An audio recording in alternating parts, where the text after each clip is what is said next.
Thank you, Mr. Speaker. It's my honour to respond on this soon-to-be International Day of Mourning for worker deaths and injuries. Last year in Alberta, 20 people and a similar number of companies were convicted or under active investigation for various offences under the Occupational Health and Safety Act, causing workplace fatalities and injuries.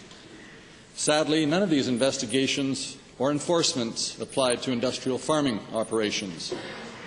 This is because still in 2013, agricultural operations are explicitly exempted from these laws for reasons that only this Conservative government can answer.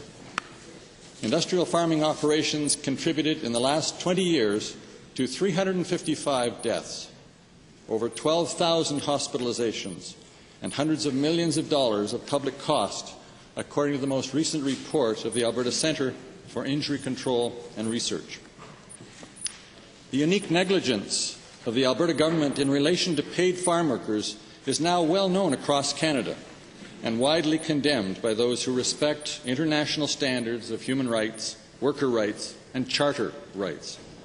In an upcoming international conference in Florida, 2 occupational health experts, Dr. Shirley MacDonald of the University of British Columbia and Dr. Bob Barnettson of Athabasca University, will tell delegates at this international conference that Alberta officials justify the exclusion of paid agricultural workers from basic health and safety rights on the basis of 3 myths.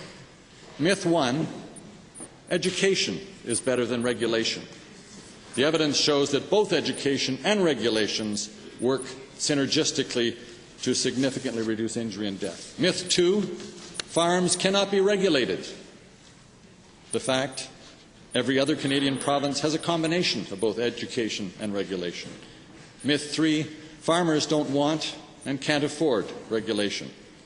In fact, the Wild Rose agricultural producers have again unanimously called on government to work with producers and bring in responsible occupational health and safety and child labour standards, which would not only save lives, but protect owners from criminal negligence charges.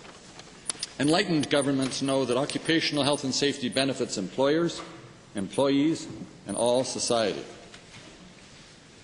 We await the time when this government exercises its fiduciary duty to both farm workers and farm owners and moves the agricultural industry into the 21st century.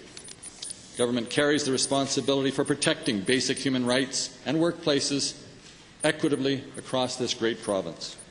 Sufficient, qualified and committed occupational health and safety staff are needed to accomplish this important responsibility. Political leadership is needed in Alberta today if we are to ensure our great agricultural enterprise meets its goal of becoming an ethical industry. Thank you, Mr. Speaker.